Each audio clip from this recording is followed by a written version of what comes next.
No football. Well, I Oh, there guess. was. There was football. Yeah, there was. I If you can call it football. There was practice, is what there was. Televised practice. I don't even know if you'd call it televised practice. I was for all the listeners. There's this thing called the Pro Bowl, and they call it a game. It's of some of the best football players in the NFL. I read something on Twitter. Which why was I on Twitter anyways? I don't know. I was watching the AT&T Pebble Beach Pro Am thingy, and someone said something about what is going on, or I can't believe this is happening, or something along those lines. So I turn it over. I'm like, how bad can it be? It was the worst thing I've ever seen in my entire life. I felt like I remember getting hit harder in walkthroughs, and we don't hit in walkthroughs. How can the NFL justify playing this game when all the fans that are watching it are pretty much calling out the game, going like, "This is atrocious." There's fans that actually went to the game. What were they thinking? Spending money. Yeah, I don't know, but I haven't watched the Pro Bowl since like I don't know 2010, Yeah, 2011, 1994. something like that. So I didn't watch it this year, but I saw somebody's clip that they posted of a Alvin Kamara run where it was just some outside zone kind of, or sorry, an inside zone, and he just like cut up, and the linebacker tagged off like two-hand touch, and then like the DBs came in and tagged off, and then they blew the whistle. He got arrested last night. What? Alvin Kamara got arrested. Ooh, I didn't know that. Not rested, but arrested. Yeah, that's. I mean, I'm sure he rested like he didn't play the whole game, but he also got arrested. Okay, well, for battery. Yeah, that's a good combo later. Are you kidding me? I mean, like, okay, we'll be watching that story. I don't know if it was AA, AAA battery, whatever it was. Yeah, but okay. Well, yeah, I was unaware of that, so I should have used a different play. But that is the only clip I saw, and it made me embarrassed to be a former player, because at one point the Pro Bowl was an actual game. It almost reminded me of just like, not reminded me, but it made me feel like I was as tough as an NBA player. Like I remember back in the day when defensive linemen were trying to get sacks in the Pro Bowl. Now they weren't trying to kill the quarterback. I mean, as long as we played, I never saw like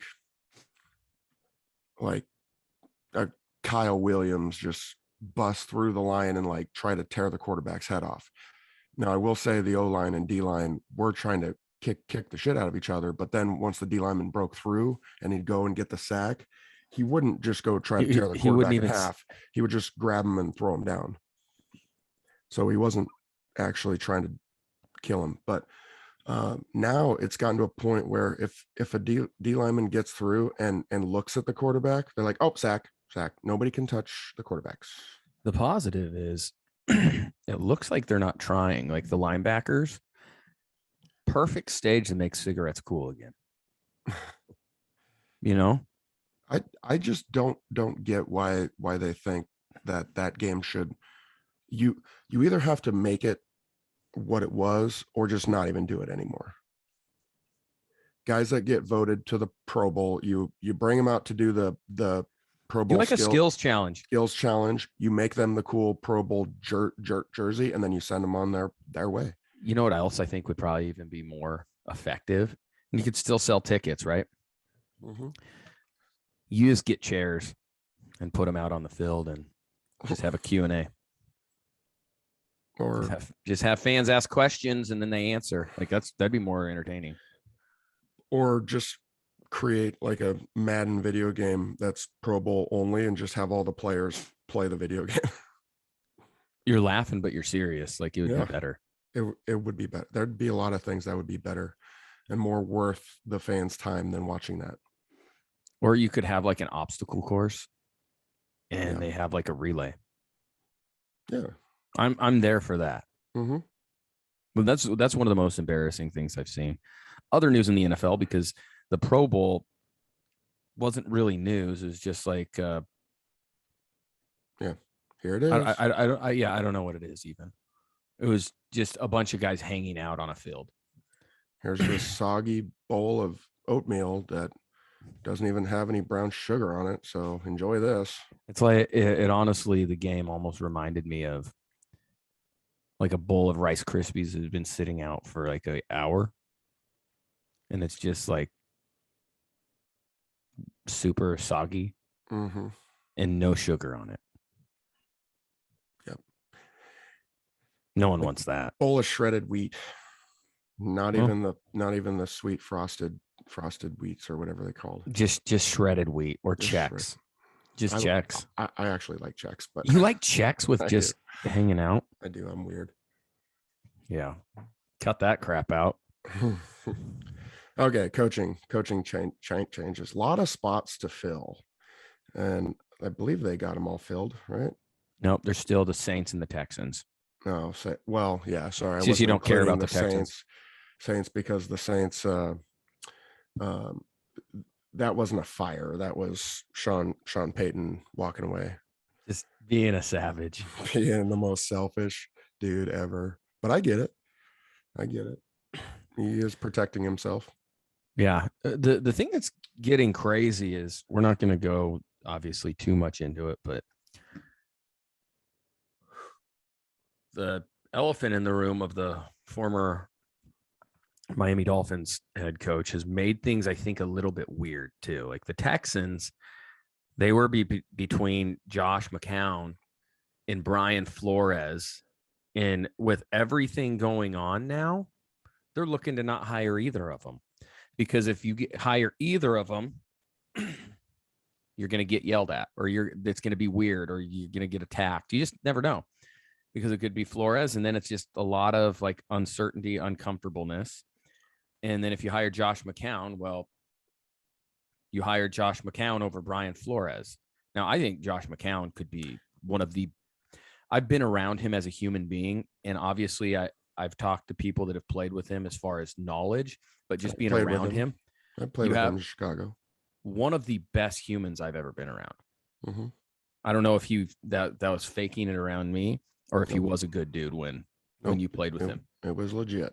And the guy, he knows his stuff. He's very, very, very smart. But I think bigger than that is he can lead a group of men.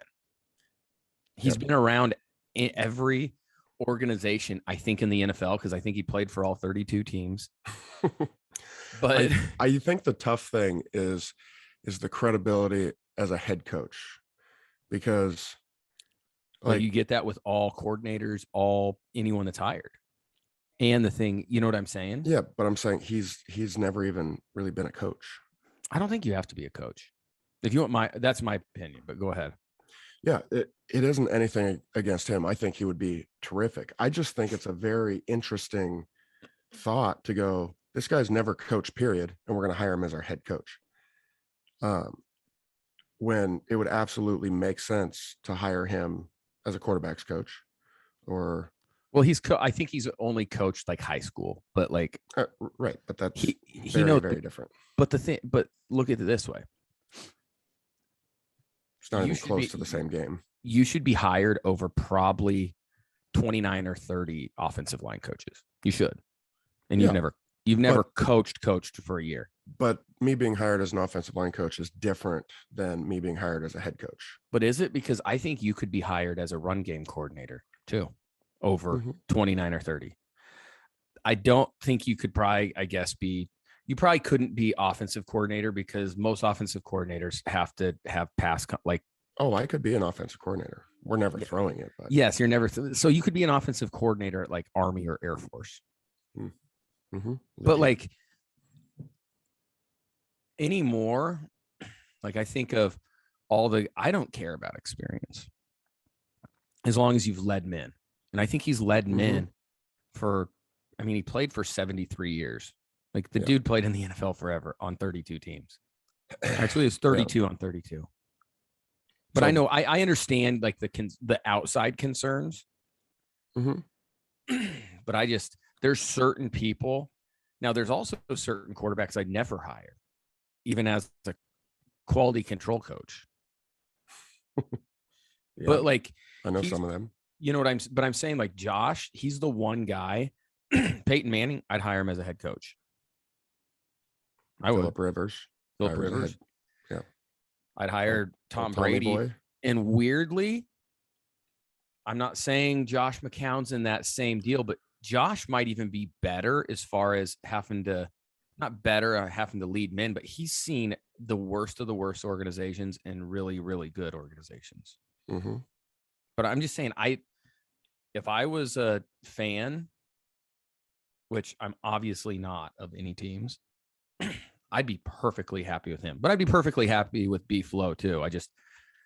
There's just negatives right now, I feel like, with both. And now they're talking about hiring Lovie Smith, who's been out of the league for a while, which I actually think Lovie Smith would be a great hire. I think he knows how to lead men.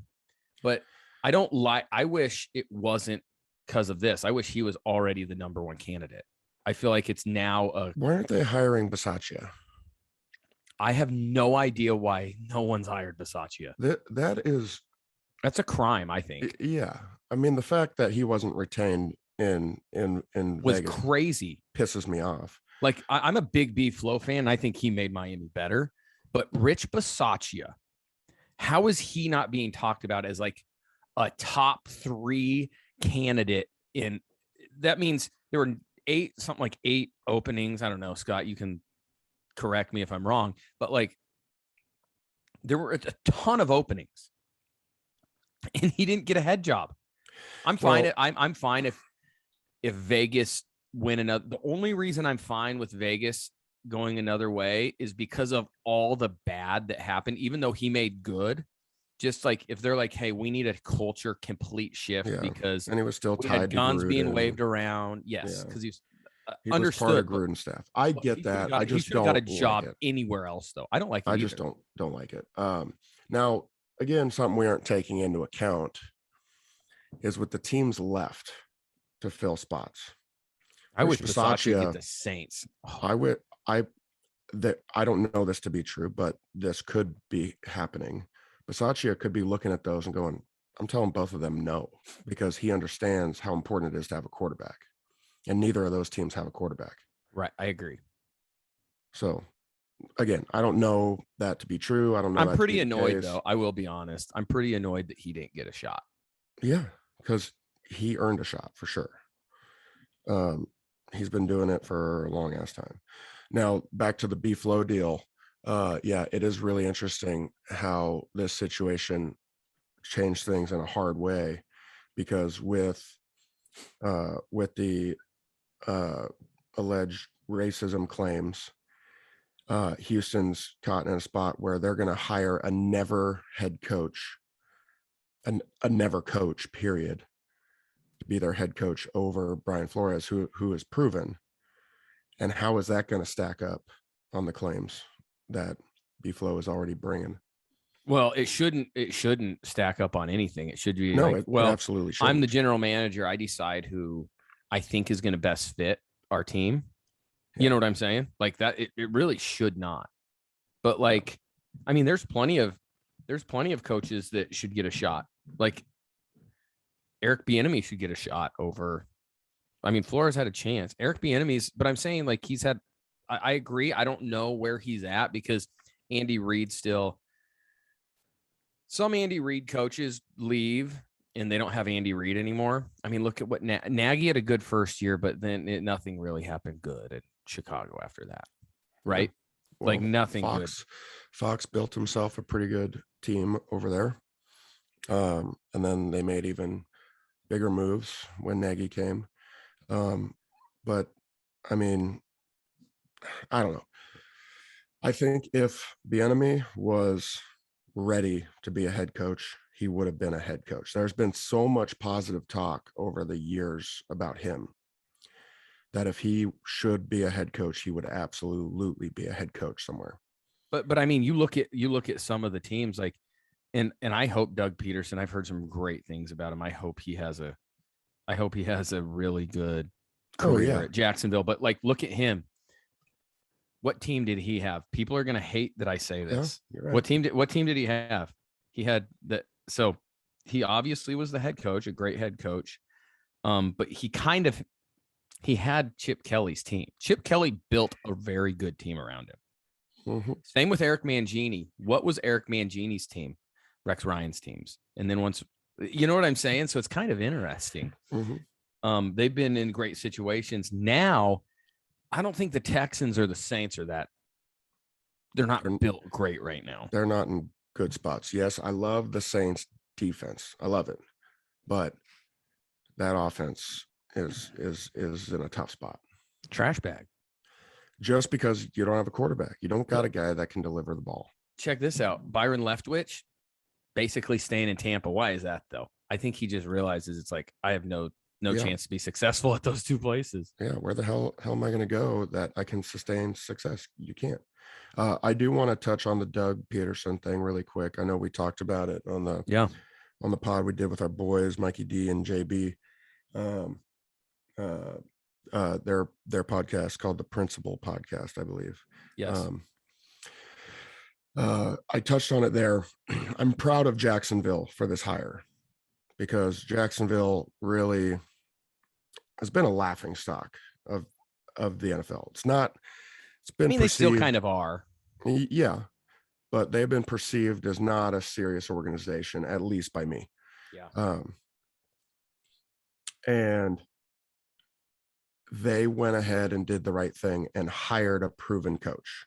Now, that isn't me saying that Peterson's going to come in there and win it all and catch lightning in a bottle and all that.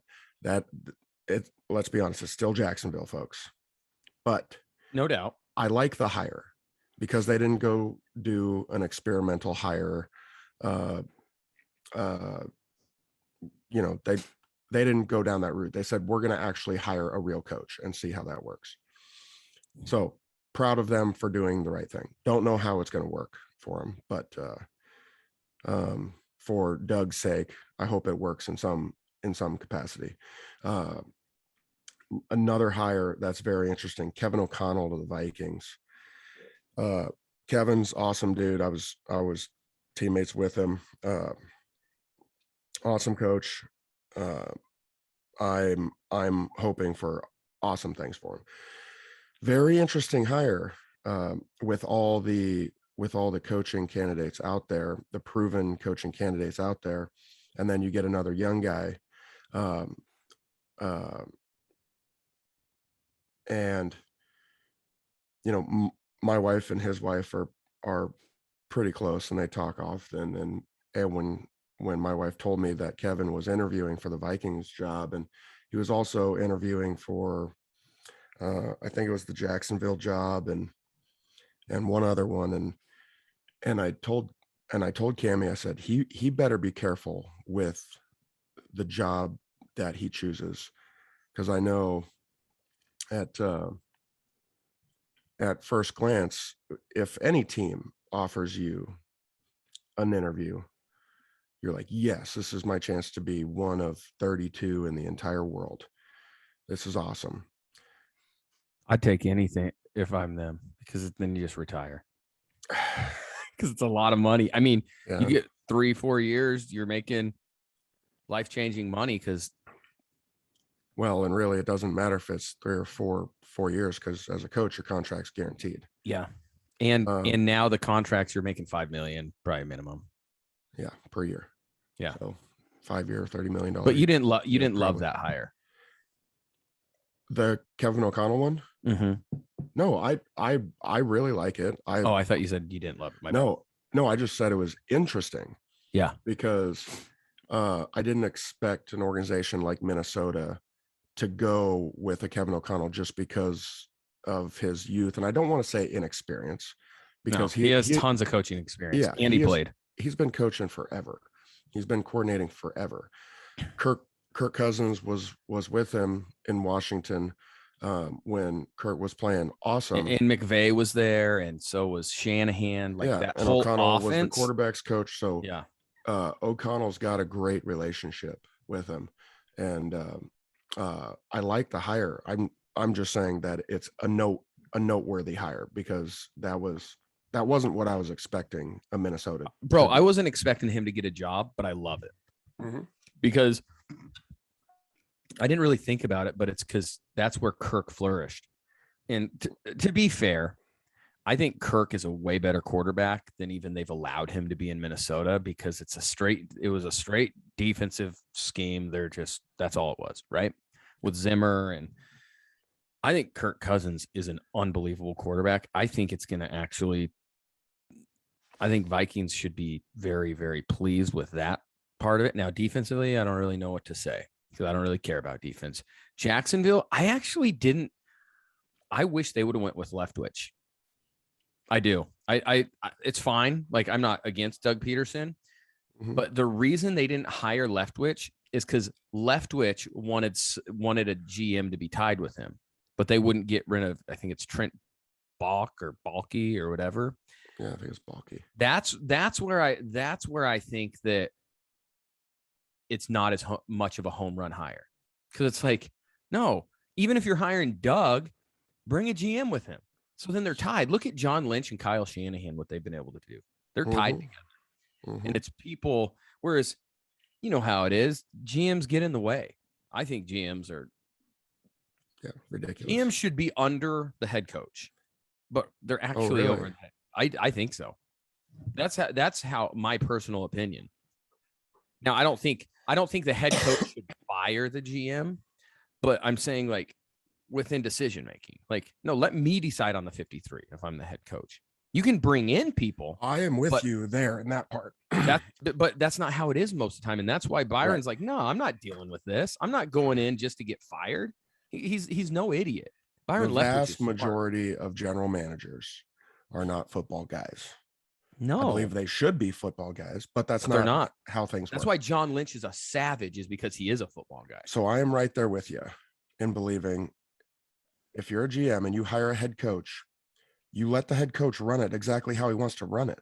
Because if it fails, you fire the head coach. There's even sometimes that the GM decides on the 46-man roster. Like, that's the dumbest thing I've ever heard. GMs try to say who's starting, who's playing, who's that happened in San Diego. So why the fuck did you hire a head coach then? Yeah, just hire, just call them assistant general manager. Yeah.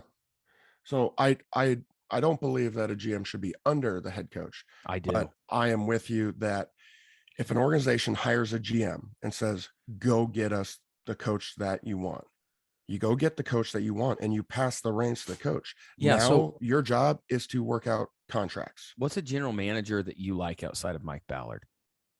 Chris Ballard. Mike Ballard. Gosh. Hey, Mike Ballard. I know Mike Ballard. What's up, Mike, if you're listening?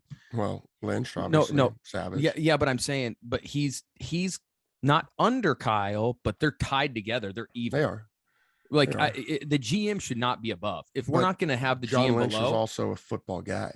Exactly. But and the GM, there are they such need to be a thing. The same. There are such things as assistant GMs that are the money guys. So I love when organizations do this. They hire a football guy as their GM, and then they have a money guy, and then they have a money guy to make sure all the pieces fit economically. But most of the time, that's not what it is. You have a GM who's never played football, who's a money guy, deciding who plays on Sundays. That's called business. It's not called. I just talked to some people about this the other day. I was like, the NFL is more of a business than it is a sport. Mm-hmm.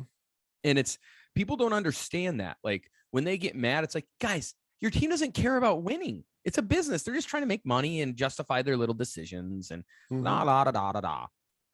Yeah, it's like having the head financial guy at Facebook come in and make personnel decisions at a construction company. Yes, like that doesn't make sense. Makes sense. Yep, real good idea. Yeah, let's do that. That's good. That's going to be really good for our company. Yeah, but that's how 98% of the NFL works. Next thing you know, you're gonna, and this is nothing against, like, actually, I'm gonna Hy-Vee. You want to sponsor us? Someone at Hy-Vee, like a floor manager, just getting hired to be a general manager in the NFL. They might have more qualifications than some of them. Yep. I mean, it's Well, sad. I'm saying and football qualifications. for all you 9 Charger I love fans Hy-Vee. out there, Great brats. for all you 9 Charger fans out there, that's exactly how that organization works. They have an owner that hired a GM, does not allow the GM to be the GM, and then hires a head coach and doesn't allow the head coach to be the head coach. The ownership is playing, well, the ownership isn't fully playing head coach, but they're out there calling plays because, I mean, they're a joke. Those owners are a joke. Bro, listen to this. No. Anthony Lynn, the first year he was the head coach, they went to the playoffs, right? Mm-hmm. They did. First year, Mike McCoy was the head coach, went to the playoffs. First year, Brandon Staley didn't, but they should have. Yeah, they absolutely should. No, but think about this. I'm concerned because usually they let the head coach come in and be like, all right, I'm running the show day one. And then those coaches end up not being as good coaches. Like maybe because everything's taken out from under them in year 2 and year 3. Mm-hmm. Yep. That's exactly what happens in that building. They hire a coach, they let him coach, and the second year they come in and say, all right, I'm taking over. Enough of you. I know you had a great year, but I know better. Yeah. Yep. But you're getting too much credit. So, we're not doing it. And then everything goes away. It's in shambles. That's what it is. We want to play. I think you guys want a playoff game too. That first year with A-Lin. We want a playoff game with Mike McCoy. Mike McCoy was a really good coach. And then guess what? He wasn't allowed to coach because those guys up in the front office started coaching. And that's not a good thing. Probably because they're not coaches. Yeah. Shocker. If you're a fan of any team and you wonder why they suck or why they have a random 1-year wonder, and then the next year they're terrible, it's probably not one. Well, sorry. Well, it is. I mean, that's the same thing with the Cowboys, right? I mean, there's America's team or whatever. Yeah, Dallas is going to be exactly this. Doesn't matter what their personnel is. Doesn't matter what their coaching staff is. Exactly what we saw this year is what Dallas is going to be until Jerry Jones steps out of the way. Why have the 49ers been pretty solid? Last year, they had tons of injuries, so I get that. But outside of that, they win football games. Because they have a head coach and a GM working together. In the exact same direction. What about New England? That's a little awkward. They have a head coach that is the GM. Yeah, what about Buffalo right now? Their GM and coach have a good relationship on what to do. Hey, head coach, I'm not going to try to coach. Like that's a problem. Why is Kansas City? Obviously, Andy Reid's unbelievable, but they know Andy Reid makes the decisions. What's happened there? And shocker. Well, I mean, even if he isn't fully making all the decisions, when Andy Reid says, get me this player, I want this player, the GM's already on the same page with him. Yes. And going, yep, you're right. Here we go. A GM isn't going to say to Andy Reid, no, I don't want him. He's not going to say that. He's going to say, you are a dominant head coach, proven head coach for decades. And I hired you to be the head coach. So you know what the hell is going to happen? If you want this guy, I'm going to go get this guy because you know what the hell you're talking about. I would say Sean McVay is a pretty good coach, right? He probably wouldn't be as good of a coach if he wasn't allowed to coach. If they said, hey, you're going to play the guys that we play, how do you think he's going to do? Probably not as good. That's what I'm concerned about Staley. I think he's an awesome coach. But if they start struggling over the next couple of years, I will be so mad. I'm hoping. Well, you're going to know exactly why. I know, but they have such a good quarterback. I guess we had such a good quarterback too. Gosh. But like, I will be bothered if they ruin him like they ruined someone else. Like that'll bother me because Herbert's a stud. Speaking of Anthony Lynn, just got hired as the 49ers assistant head coach. I don't. So me saying this isn't to degrade Anthony Lynn. Nice Very, guy. very He was my capable, running backs coach. very capable coach. He was your running backs coach. I guess I can say he was my running backs coach also, even though I didn't play running back, but I dealt with him a lot because my job's to block for the running backs. Right. Then he was my head coach. Very, very capable coach.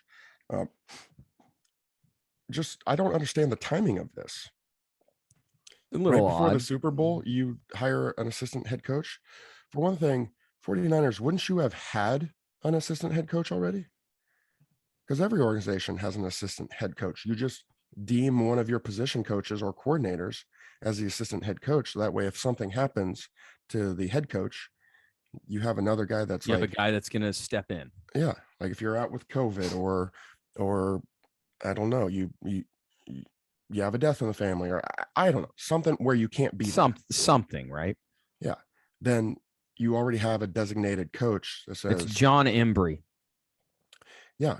Okay. So why are we doing the week 24 hire? Maybe I don't know. I don't understand it. But anyway, yeah, I just thought that was very interesting and wanted to throw it out there. If one of our 17 listeners can enlighten me to what the hell is going on out there. But I mean, kudos. Well, it looks like he's gone now. So that's my guess. Wait, Embry's gone? I think. So is Anthony Lynn going to come in and maybe be running backs coach and assistant head coach? Or tight ends coach.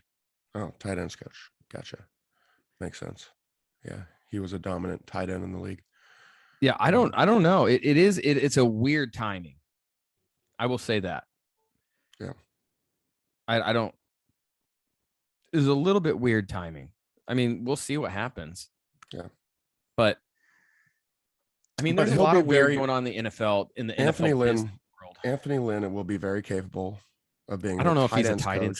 He probably could figure it out. Yeah. I mean, again, not to talk poorly on tight ends coaches, but he knows blocking schemes. You never played tight end and you could go coach tight ends. Yes. So you could too. Tight ends. Now I couldn't coach offensive linemen. I probably could be an assistant. And I couldn't coach running backs. No, you could. You just have to learn a year or something. But I wouldn't trust you a ton with passing concepts. Right. Just I don't think I should be running O-line run scheme stuff. I just shouldn't. Well, if I was in charge of coaching tight ends, we would have a whole room of Matt Mulligans. It'd just be blocking tight ends. Just all Matt Mulligans. Here we go. Matt Mulligans and Bloodbath McGrath.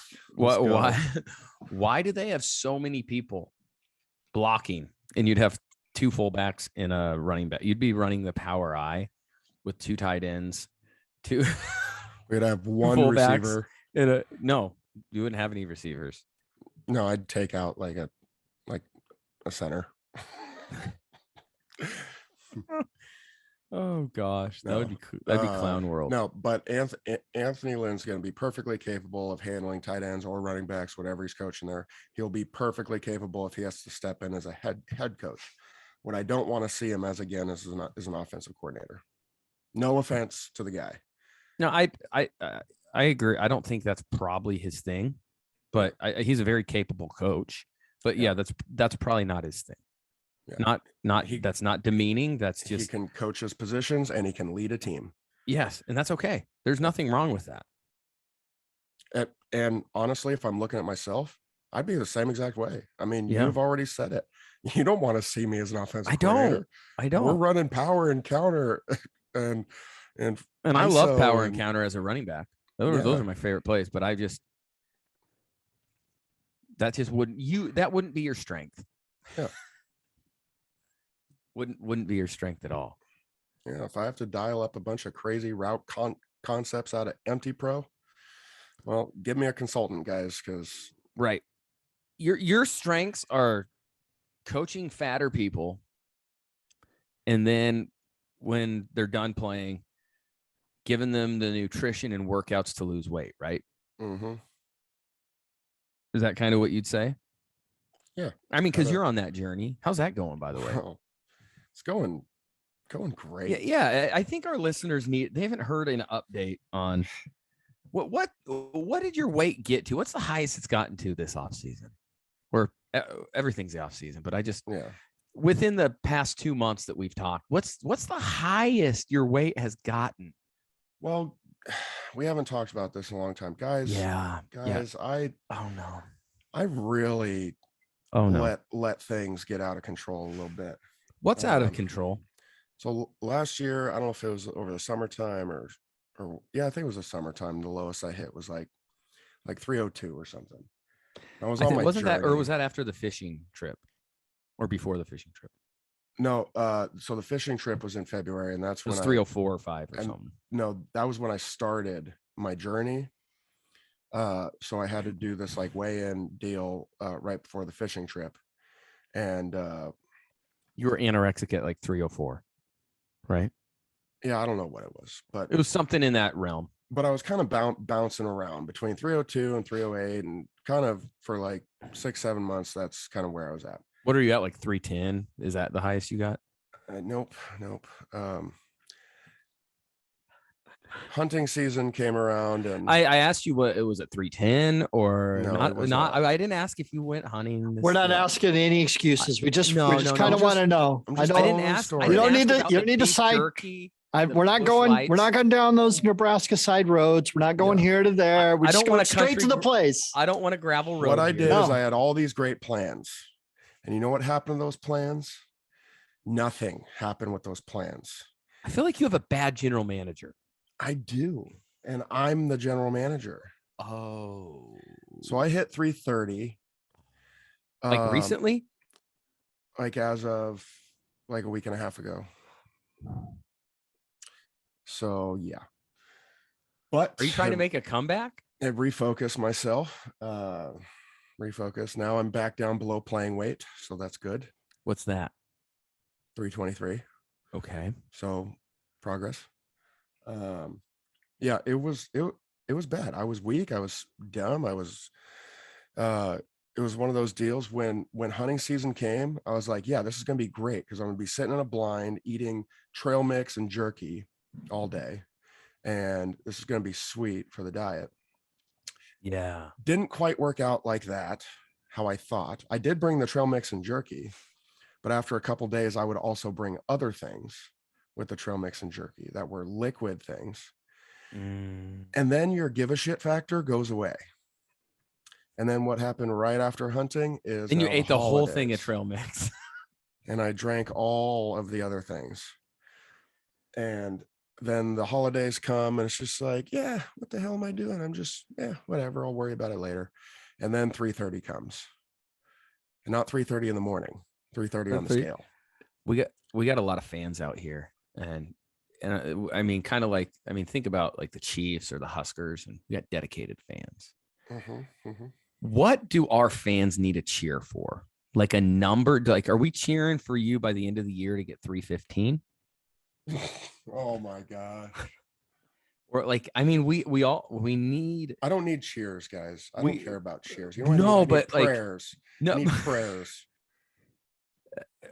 I agree. I mean, but say they were to pray and cheer, what should their cheers be? Like, do we want to, like, if you want to cheer your prayer, I will say, God, please give Matt the strength to not be a pussy. Oh, those are aggressive words as they're praying, but like, is there a number that we feel like as we're, pushing you towards that goal? Because we're all invested now. Like, if you hit that goal, we're going to cheer and be like, yes, he did it. Like, is it 315, 317? I got the Ozarks golf tournament end of April. Okay. If I'm not 300 by then. You're actually setting goals this year. I'm just going to end it. And you're just going to go back to being 330? No, I don't know. I might get on my 600-pound life or whatever. Go big. Get the cranes ready, boys, because life's a competition, man. Be the best eater you can. Yeah. Life is over at that point. He's just like, hey, let's grow. Let's grow. Hey, we're all trying to grow mentally, I guess physically, in our businesses, just in our lives. Slau's gonna just try to grow. If he doesn't get to 300, he's just gonna try to grow. I'm either gonna grow mentally or I'm gonna grow physically. One of the two. Or at least you're probably not going to be hunting. Really. Hopefully you don't have a fishing trip. No, I backed out on the fishing trips this year. That's probably, I'd be thankful right now. Yeah.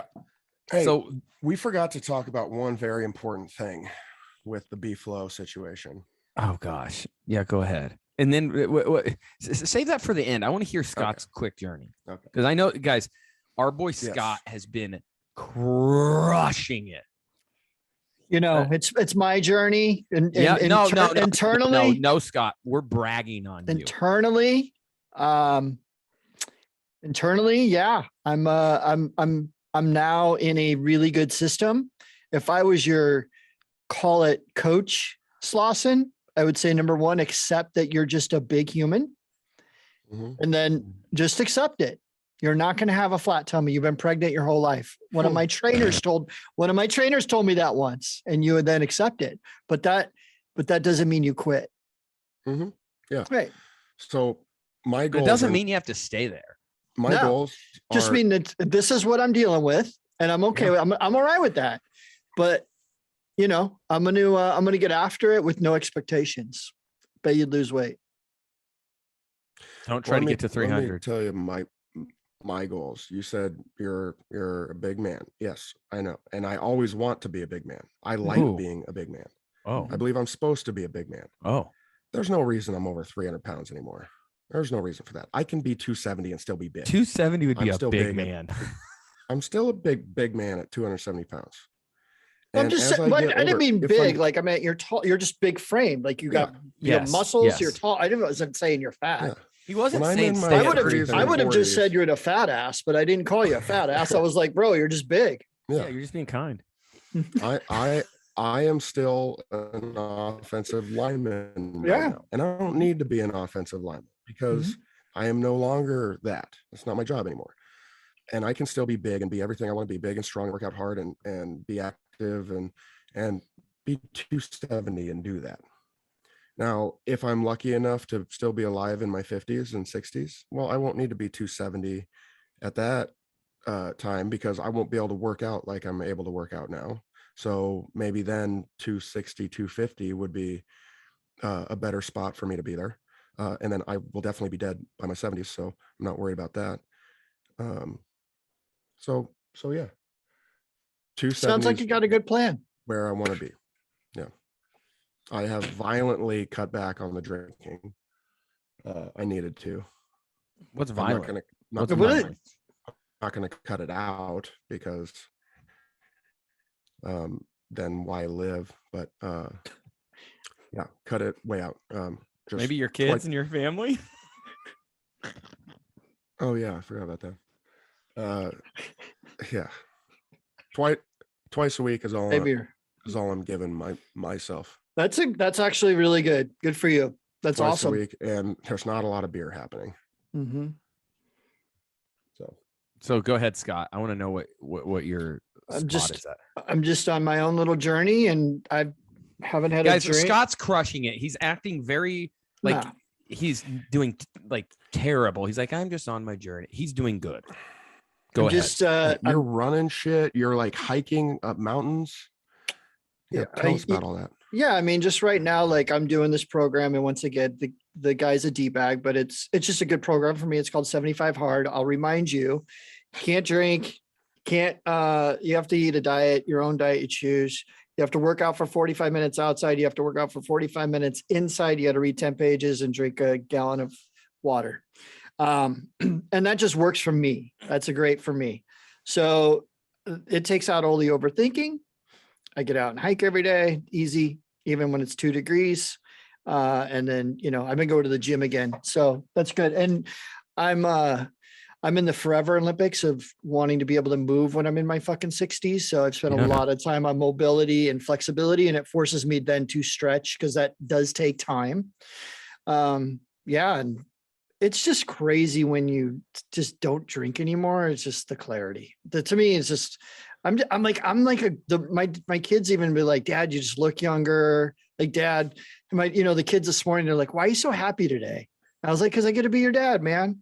It just changes everything. And that's just my deal, but I'm down to 204, which I was 224 in January 1. No, about 40 days ago, somewhere in there. And then I want to be down. I want to get down to 189 because that's my weight. I've been there before and I feel really good. If I've ever been motivated, it's right now. That's a lot of weight in 40 days. That's awesome. Yeah, but I feel like I ran a half. But he's not drinking alcohol and he's working 45 minutes outside. Two and a half hours a day. Sometimes it's probably just hiking, right? Some days it's just I had to walk in ice. I had to walk in an ice storm, and I just put on some. And it's just I walked walking up and down your block if you want. That's what I've had to do when the kids are at home. I can't get a sitter because there's no quit. There's no excuse. Like you just got to do it. Sick. So there's literally times I route my block like 10 times to get 45 minutes. I kind of want to do that, and I haven't been doing the outside. I kind of want to just do that. But I guess when I golf, I get 4 hours. Yeah, you do. I mean, and to me, like nature is just that's like my meditation time too. Like just being out in nature is just a really good mentally for me. But damn near 10% of your body weight in 40 days. Yeah, but I feel like that's when I ran the half marathon, and then I got down to about that weight. I got down. That took a nice gallon of water, though. You're drinking a gallon of water. You're working out an hour and a half. You're just not putting crap in your body, so it makes sense. And what it's done is I get up at 4:00 in the morning now, 4:30, and I get my most important work done to the day, and I'm like, I've already got mine already, kind of say, right? So then the rest of the day is like gravy. I think the problem is when I would wake up at 7:30, usually hungover or just bloated from the shit I put in my body. And then all of a sudden the day, it's like 3:00 and you're like, I got to still go work out and do this. And I got to be a dad. Like that ain't going to work. So like literally that one hack of getting up an hour or 2 hours later has totally transformed me. Well, and think about this, Scott, like, because a lot of our weight is inflammation. Mm-hmm. So like you're getting inflammation out because alcohol promotes inflammation. And then the eating habits follow really poorly after drinking. Well, yes, because that's more inflammation. Yeah. You probably lost 8 pounds at least of inflammation. Yeah, no doubt. No doubt. And then like even I just eat the same things over and over. It's just easy. So I take out all the overthinking. Like during the day, I eat the same things over and over. And it's not like I'm starving. Like I'm eating a lot of protein and beans, right? Like in vegetables. Like I'm happy. Like I'm never hungry. Just fucking crush it. Because when you're burning, 6,000 to 1,000 calories a day, and then just take out cheese. Like I just took out cheese. Like that's the one thing I'm like, I don't need a lot of cheese either. I love cheese, but it's like, it's an added calorie you just don't need. It's a waste. Put hot sauce on, put a ton of like a Tabasco or Frank's or yeah, totally. Cholula, man. Let's go. Like I'm not a Frank's guy, but I am a Tabasco guy. Yeah. And I've done it even because I like salads. Well, salads can be terrible though. So that's what I'll do is I'll put a little of like Me too. a clean ranch, and then I douse it in Tabasco. Mm-hmm. So then it's like you have a ton of dressing, but actually you have like a very small amount. Mm-hmm. Gosh. I mean, that's it. It's look, I hope I continue to do it. You will. You're crushing it. That's not what I'm doing. I'll tell you what, I'm happy with where I'm at, though. I don't know the weight because I'm very OCD. If I do that, then I'll like take it to a place where I like starve myself. I can't do that. I can't weigh every day. That's just me. So like I'll weigh every 2 months or something. But right now I'm running this month here in February. There was a challenge, not a challenge, but my sister-in-law said that they're going to run 30 miles. I was like, okay, I'll do it. but like I don't plan on running 30. Is that on the miles. treadmill? Or are you actually running Yeah, outside? on the tread. Yeah. Weirdly, and I don't know if it's because of the treadmill I have. Running outside hurts my knees. Oh, it's the worst. Okay, so it's not just me. No. It is painful, for me. Especially if you're on off balance like cement. That's the worst for your hips, Yes, and that's which kills your everything. knees. And people don't know this, but Omaha's hilly, at least Yeah. where I live, and that's like one of the worst things that has ever been to my joints. Is Mhm. I did start running outside like over the initial COVID, and I'm like, I will never do that again. Mhm. I can walk, and that's Mhm. great, but like the running outside, I can't Yeah, do no. anymore. But like I'm motivated right now to start doing that, to start just walking for 45 minutes also, because right now it's not quite golf season. I get 4 hours of walking because Mhm. by the way, in the summers I get little because I walk so much and I still do my running and my workouts. You just motivated me, and I've been motivated, but I'm even more motivated because I just want to do extra now.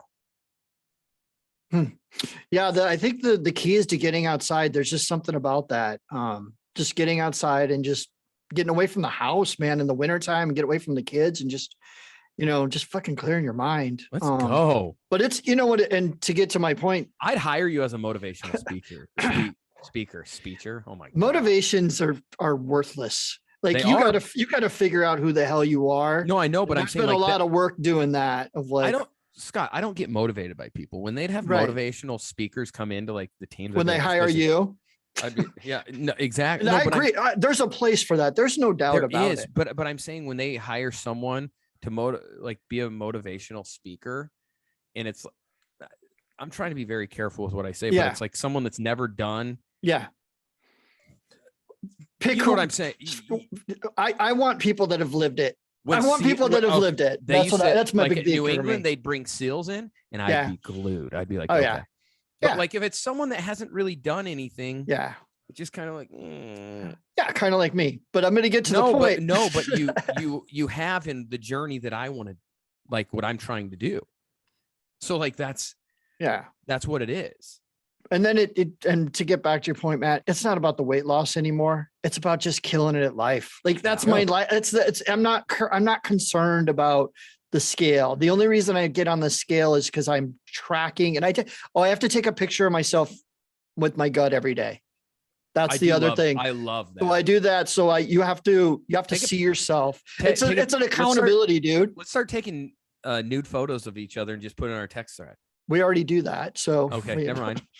But I'm saying let's just do it more often. So, and then I measured my stomach. I mean, I'm not a scale guy either. It's like, are my clothes fitting good? And am I flowing better during the day? That's how I does judge. My body feel good? My body feels great right now because of the stretching, the extra weight off, the just movement. Like, are you doing yoga or just stretching?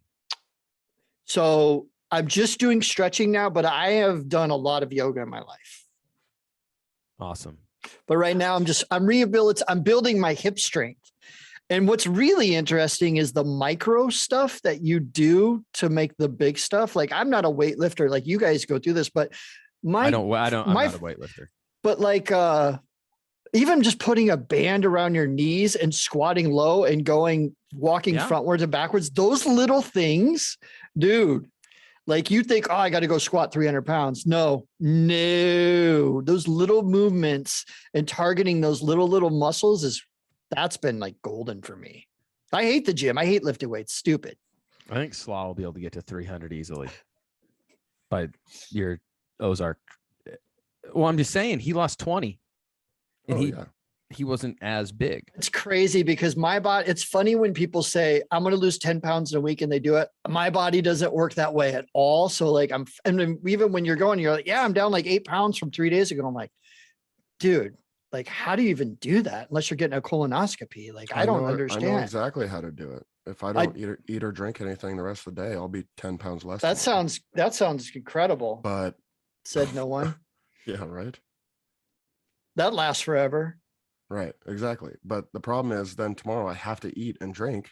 Right. Like I have to rehydrate and refuel. And you know what's going to happen?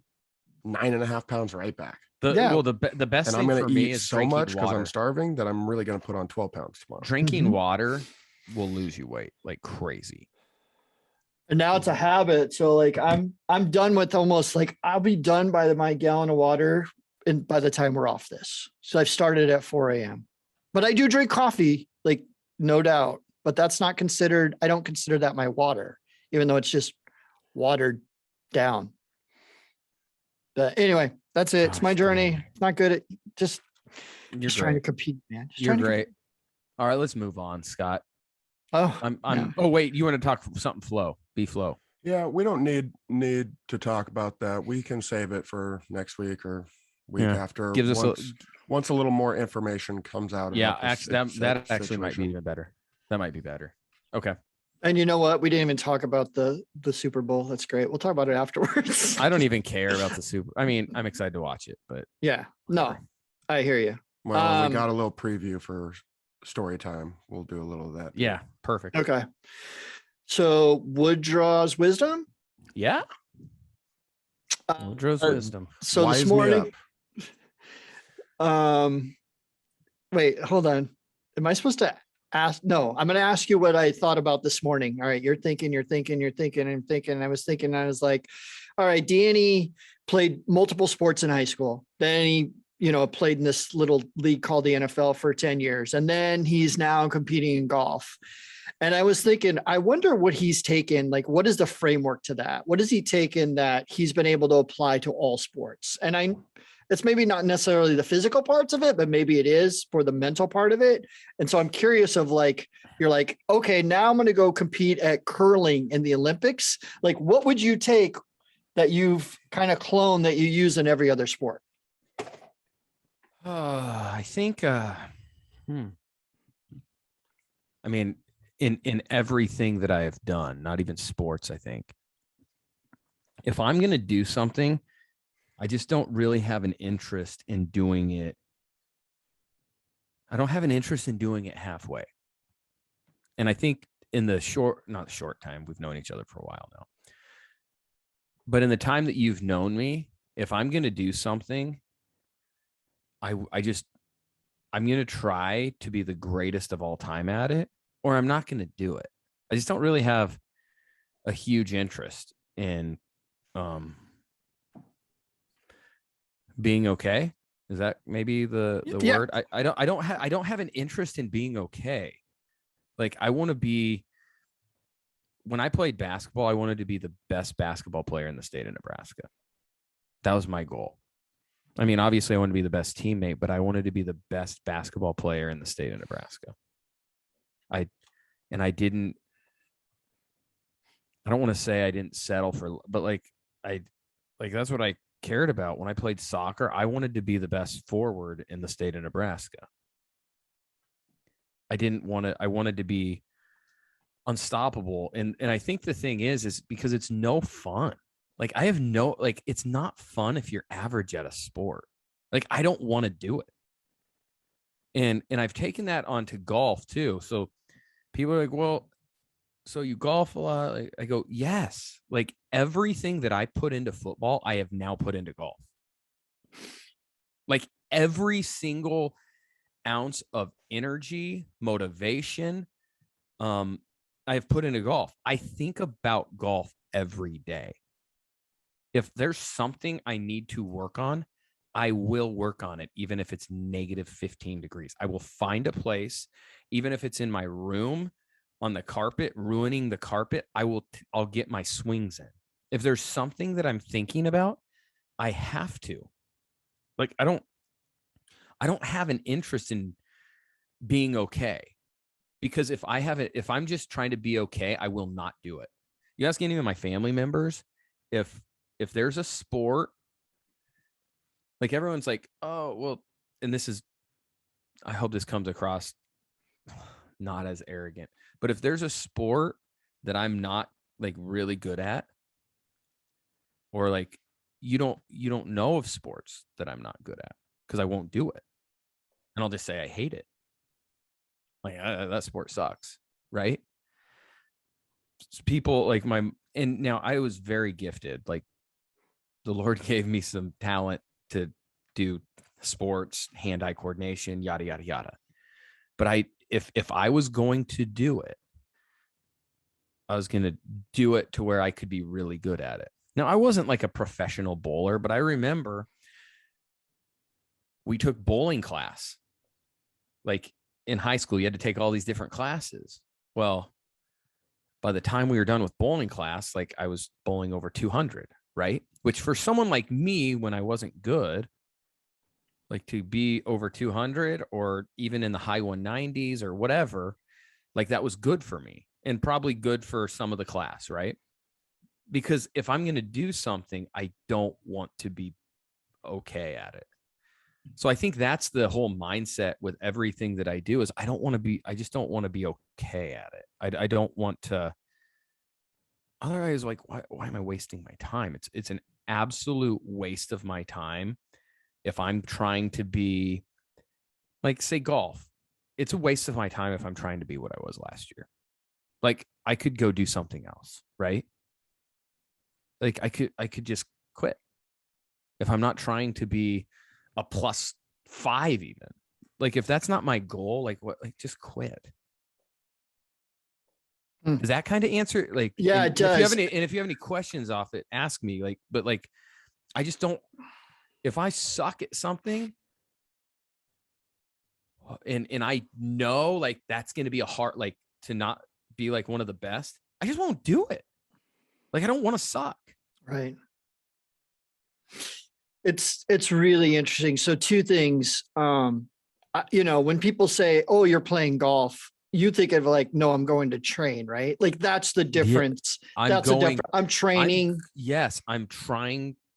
I'm getting to a point where I can compete. I'm training or practicing to where I can get to a point where like I can win. Otherwise, why am I playing? Just to say like, oh man, I placed 5th or I made the cut this year. I don't want to make the cut. Even if say I believe I will, but say I never win a tournament. Like my goal is to win. Mm-hmm. Otherwise, why am I doing it? Like, am I just, sure, it's fun and I like to go play games with the guys I play, but like, that's not why I'm playing.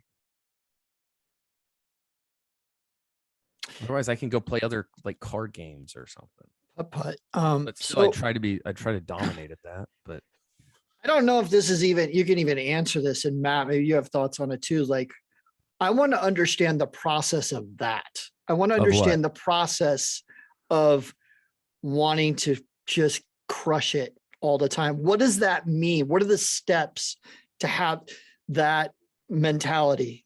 Because here's the problem. That's the way you think, Danny. And you probably think a lot of people think your way when you realize that nobody thinks that way. They're not even think that. Isn't that crazy? Right. So it's hard for you to understand. And I know you have, you have some standards even with like people like show up on time, like don't like be here early, be ready to go. That's your way, but that doesn't mean that's not 99% of the way that other people think. Yeah. So I would what's the process of that, if that makes sense? So we could understand if we wanted to incorporate that in our life. And I don't know if there is. So I'm going to say with golf, right? Yeah. Like I'm saying, like me, like I'm going to go off of that. And then people can say like, okay, I need to do that in my work. How could I take, or I can do that in work. Yeah. How could I take something I learned and be better at this? Anything, whatever, you could just take this and apply it. I mean, so it's also like leadership, right? You have to keep your own self accountable. And if you can't, then you better get someone that can keep you accountable. So for me in golf, I have to make time, right? To like, or even if I was working a full-time job, I would make time. You'd get up at 3. You'd get 3 up in the morning, or yes. You would. I'd sacrifice it. So like if I worked from 6 to 8 at night, right? 6 in the morning to 8 at night, I would make sure I worked out at 5 or 4:30.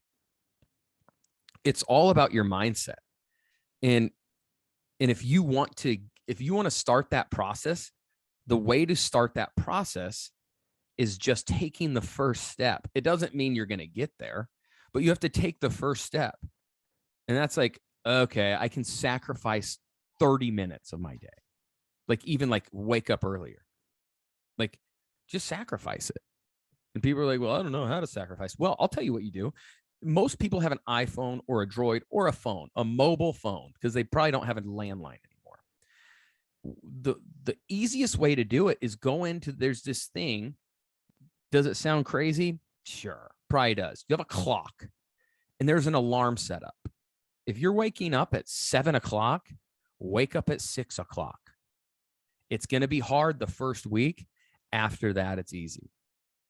But you have to take the first step. If you don't take the first step of trying to want to be great or just even okay, I don't understand why you do that. But say you want, like, if you don't do that, like, I can't, like, no one can help you.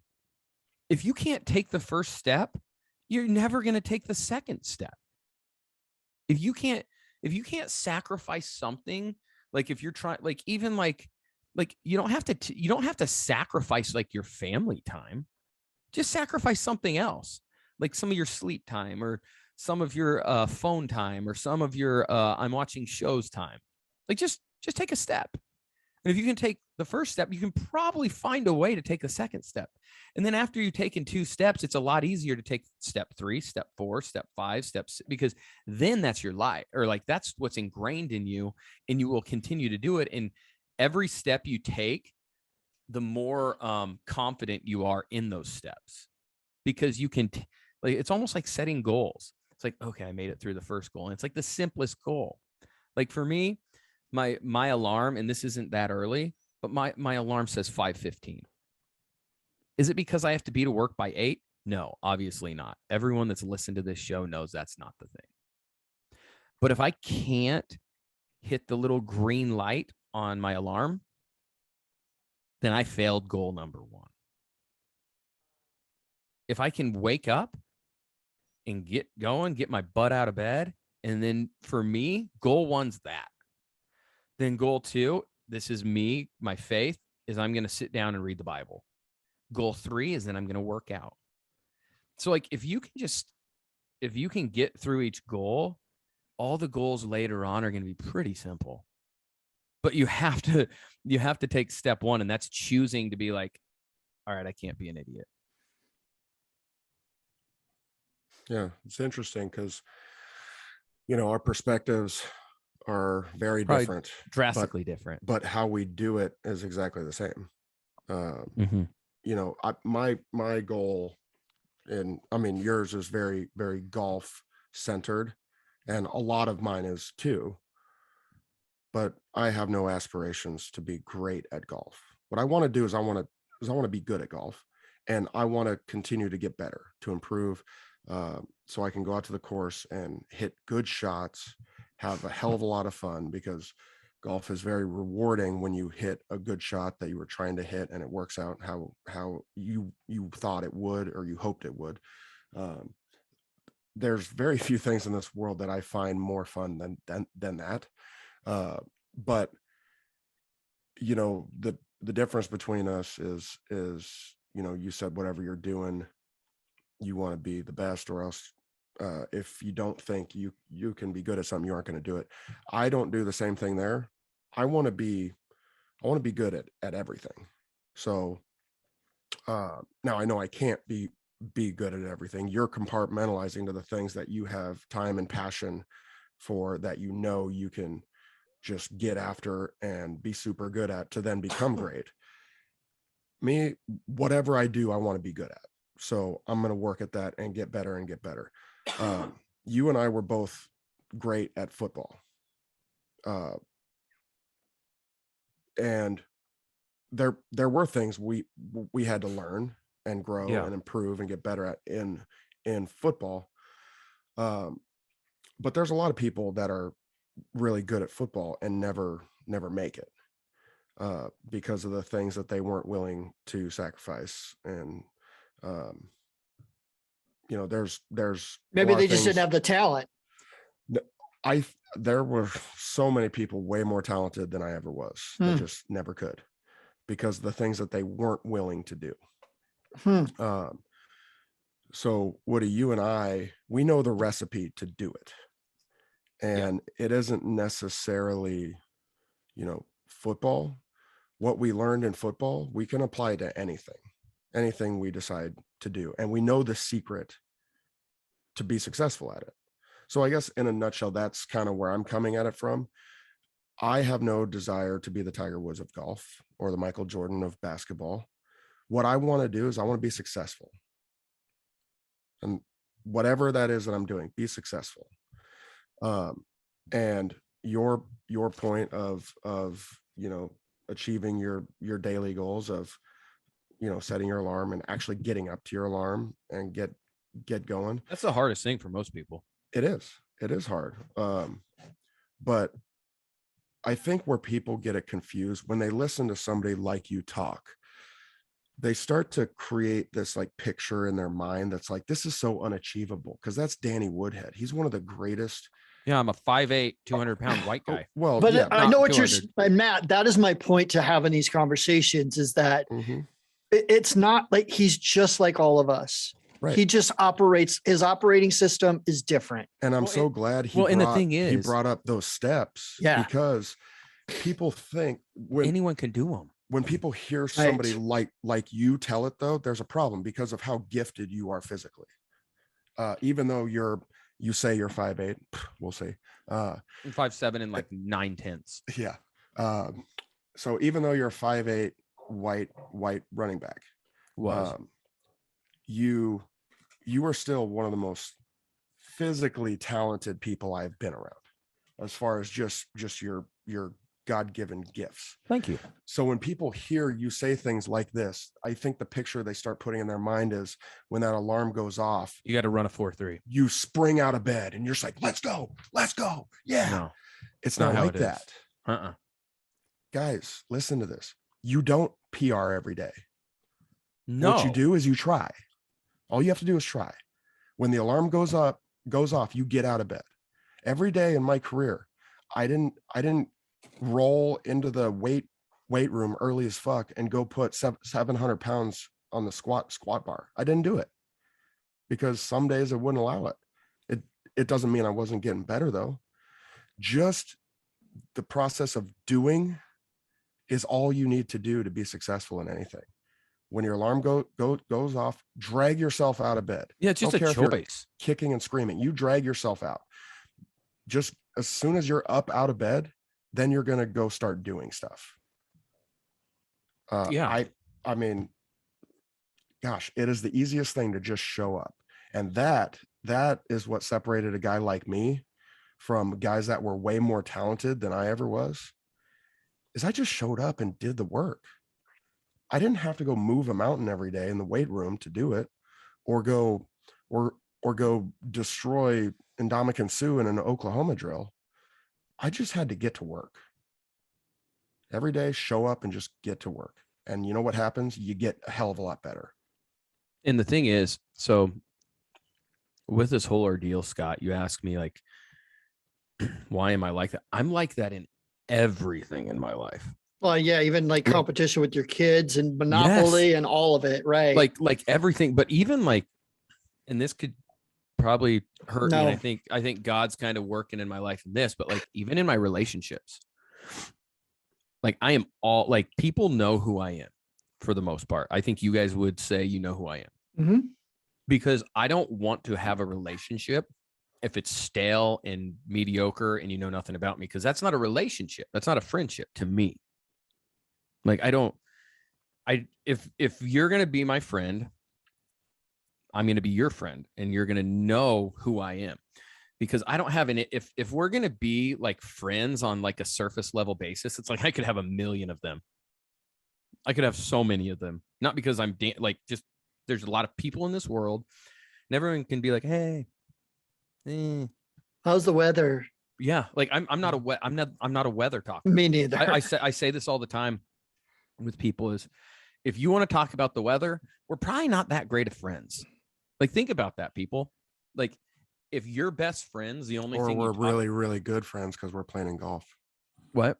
Or we're really, really good friends because we're playing golf. Yes, but most of the time, if your only talk is weather and it doesn't include golf, I don't know. I that's how I value my friendships. Or like if I'm good friend, I can tell if I'm good friends with. If I'm talking just about the weather, it's like I don't really have a great in-depth relationship with you. Mm-hmm. That's just how it is. Unless, like you said, we're Right. finding a way to play golf. No, there's a lot of people that I enjoy being around. That doesn't make them my friend. There's See, that's where you and I are different. If I don't enjoy being around them, I'm just not going to be around them. Or I mean, if I'm not going to be like a friend with them. No, I'm talking about different things. Like when I'm coaching my kids in basketball. Oh, I see what you're saying. Gotcha. Like even my wife has made comments like I hope they don't ask us to do anything because we just don't have any time for this. And she sees me like hanging out with these other dads or coaches or whoever, and she's like, we just don't have time to be doing this and doing that and whatever. I'm like, what the hell do you think I'm doing? You think I'm trying to make friends with everybody? No, I enjoy their company and we have to be at the basketball game. So yeah, we're gonna chum it up. That doesn't make the guy my friend. It's just he's another dad that's here for his kid, and we enjoy chatting and we tell jokes and talk about stupid stuff. But I mean, we're not like best buds or anything. I have no desire to go, I don't know, whatever. But yeah, your circle of friends should be small. Yeah, mine's probably smaller than most. Yeah, not in a bad way, but I mean, we can't hear you, Scott. You're on mute. Like that's cute that you were talking. Who the hell has time for more anyway? Because we all have families. We got wives. We got kids. Yeah. We got things going on. Woody, you and I don't work, and I still feel like we have zero time for. I have no time. Other shit. I have no time. Don't you feel that way? Yeah, it's ridiculous. Scott, you have anything else, man? No, man. Yeah, it was great. Can we get the kids in here? Oh, come on, kids. Gather around, children. There's the rug. Sit down, shut up. Let's go. All right, children. Super Bowl week. We got a doozy of a game coming up, and don't want to talk so much about the game. I just want to tell a story. We've got one of the greatest defensive tackles of my lifetime playing in this game. He's a very scary human being named Aaron Donald. And look, I don't know how this game is going to go. I'm pulling for Cincinnati, but Cincinnati's offensive line is a problem, and they're about to face the best defensive line. So what I believe will be the difference in this game will be the lines, as I believe every game is. Yeah, Aaron Donald, this guy is something special. I remember when he came into the league, it was, I think it was like my fifth year or something. Sixth year in the league. He came in, and it was when the Rams were still in St. Louis. I was talking with one of my teammates, Kyle Long, and he was saying, man, this Aaron Donald guy is nuts. He is the best defensive tackle in the league. I look at him and said, how the fuck do you know? He goes, well, he is. Have you watched him? I said, yeah, I've watched him. But how can you say he's the best defensive tackle in the league? Because you've never played against him. You're a rookie and he's a rookie.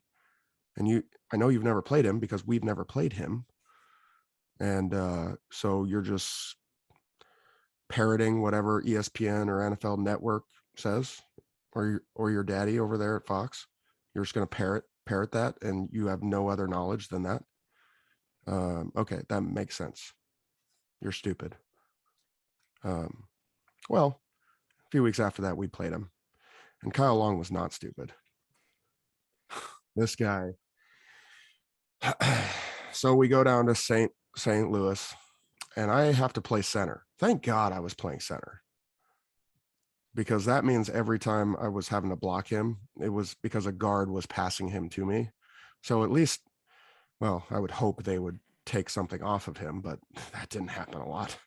And not because the guards weren't capable. It's just because Aaron is that good. So, yeah, a few weeks earlier, our center broke his leg, so I got to move over. And it's their last year in St. Louis, so the fans were rowdy, hostile environment. First road start at center for me ever, and I have a broken elbow and a torn tricep at the time, and they're like, yeah, go in there. And I mean, I know you got Chris Long over there, and Quinn and Donald and Michael Brockers, but yeah, broken elbow, torn tricep, and you've never played center before. Yeah, it'll be good. And we ended up winning the game, which was sweet. I had a couple really sweet plays. They ended up coming on screens where I was just like middle of the field, just like nobody around me, and a linebacker's just screaming at the running back. And I threw this magnificent chop block and took it like 70 yards to the house. And then there was a couple other really, really nice plays. So I ended up getting player of the game for it. So coming out of that game, I was flying high. I'm just like, man, everybody thinks this Aaron Donald is pretty fucking sweet. Like, I just whooped his ass. This is going to be so good for me. Like, people are going to be talking about how much I just dominated him. And I get on the plane to fly home, and I turn on the iPad to watch the game film. By the time I landed, not a long flight from St. Louis to Chicago, by the time I landed, I was feeling very different. And this guy absolutely beat my face into the dirt every play. Isn't it like this? Remember when you'd get ready to watch film, and you're like, it's never as bad as you thought, and it's never even close to as good as you thought. Oh yeah. Well, and even my coach said, watching film. Now, granted, listen, nobody's standards for myself are going to be higher, or nobody's standards for me are going to be higher than myself. Right. But my coach was like, Slaw, you did a great job against him, because he's a psycho. Like, I know how good he is. So for you to hold him off just long enough was a really good job. Because I think I was the only one that didn't give up a sack in that game. Oh, really? But I gave up like 14 hits. Now, in all reality, I don't know how many hits. It wasn't 14, but 3 or 4 maybe. It was a lot of hits that I gave up. And it was still a solid amount of hits. And if old Jay Cuddy wasn't humming that ball out of there, there would have been some sacks. The boy would have given up some sacks, but just happened to work out where I didn't give up a sack. Kids, boy, I should have.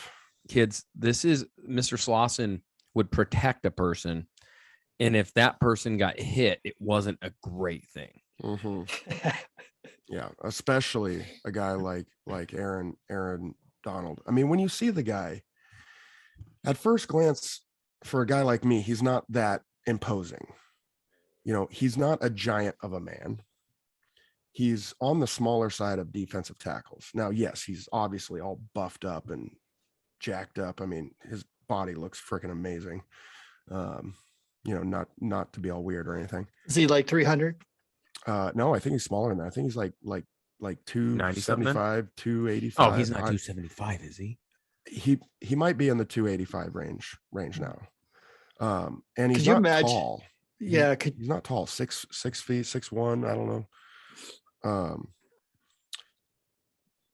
And now what was good is I was it says 6'1". I don't think he's 6'1". Do you? I think it's maybe a stretch. He's 284, so like not big. Like for a D tackle, not big. Defensive tackle, he's not huge.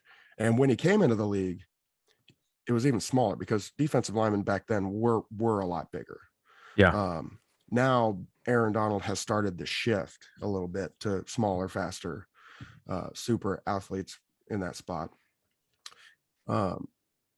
And a guy like me, I for the most part, I would just swallow him up. It was awesome. I would just jump set and just grab him and just like suck him in as hard as I could and just like hold him there. And normally that's an automatic win. Not with this guy though. It is not an automatic win. This guy's motor is unbelievable, unlike anything I've ever experienced. When he's beat, he doesn't care because he doesn't believe he's ever beat. He may get beat for a second or two, but he's going to get his. And he would just drive and drive and drive and work that elbow and just press, pop it up. And then all of a sudden he's around your hip and smashing the quarterback. And yeah, the ball's gone, but I'm like, holy crap, I'm going to get Jay killed over here. Because he always got there right after the ball was tossed. And even though I did my job to keep him off the quarterback, those body blows that stack up on the quarterback, they take an effect after a while. Luckily, we were ahead, so we got to run the ball, which helped keep him off of Jay. So, Hey, Slaw, Gabe has a question. hey, Gabe. Mr. Slauson, how's Jay's body doing now? Gabe, that's a great question. I agree because you said he did get hit a few times in that game. Yeah, he got hit a lot in that game. Well, Jay's body's great now. I mean, shoot, you see him on the TV on the interweb, and so he has no long-term issues from that game. Oh, he for sure does. Okay. He for sure does. But he's got long-term issues from a lot of games. I mean, Fair enough. Some of those games in Chicago where Jay was getting just smacked around. And Gabe, those weren't Matt's fault, Gabe. Yeah, not all of them were on me. No, but I considered myself a pretty good player. And when I played Aaron, I was in my prime, and he was a rookie. And I love going against rookies. When you're a veteran player in your prime, going against a rookie is like the most fun thing in the world, especially like a highly touted rookie, because they don't understand the speed that NFL offensive linemen play with. Yeah, I remember when linebackers, you'd have a rookie linebacker, and you're like, I mean, it's usually pretty cute though, because like they never had to cover guys out of the backfield. Mm-hmm. So it's just like it was fun for you because it was maybe a little easier, but also it made you look better because it was some highly touted guy. Right. And that held true for everybody except Aaron Donald. Yeah, he's not real. Yeah. I didn't have to play Micah Parsons. Yeah, true. For the Cowboys. True. And yeah, so now the Bengals O-line, they get to stare across and see Aaron Donald and Von Miller and Leonard Floyd. They're going to have their hands full. But it's going to be, in some ways, it's kind of a positive, though, because those linemen for the Bengals, say they have a podcast 10 years down the road, they'll have some story times too. Oh, for sure. I just hope they have a Super Bowl ring to go along with all those stories. I don't know if it's going to happen, but I'm pulling for them. Yeah. No, good question, Gabe. Always other kids can ask too, but Gabe just seems he's a little more talkative. Yeah. Anything else, Slaw, for the kids? That's it. I mean, there's really no moral of the story with this one. A lot of my story times have no, there is. There is. Shelly has a question. Oh, Shelly has a question. Shelly? Hey, Mr. Slauson, you talk about this Arnold Darnold guy a lot. What if you took and I know you're trying to lose some weight, so why don't you take a picture of him naked and put it by your squatting rack so maybe you can get down to 275 too? That's a really good question, Shelly. Is that a possibility, Mr. Slauson? Shelly, that's a good idea. Now, I would love to have a naked picture of Aaron Donald. But next to the squat rack, I already have a poster up of the Incredible Hulk. So kind of the same thing. Yeah. He's a little bit, but that keeps what I think Incredible Hulk weighs a lot though. He does. Yeah. Cause he likes being big. Yeah, it's fair. Yeah. You could also, I know this sounds weird. You could get a naked picture. No, that would be bad. But of Pee Wee Herman. Oh, gross. Not naked, but just a picture. So you think so or not? Probably not. Nah, not a Pee Wee Herman. Fair enough. Yeah. I need somebody that I really want to look at.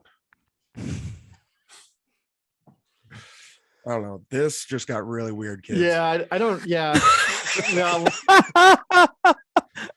Stop recording. I think Pee Wee Herman's gonna get cut out. No chance.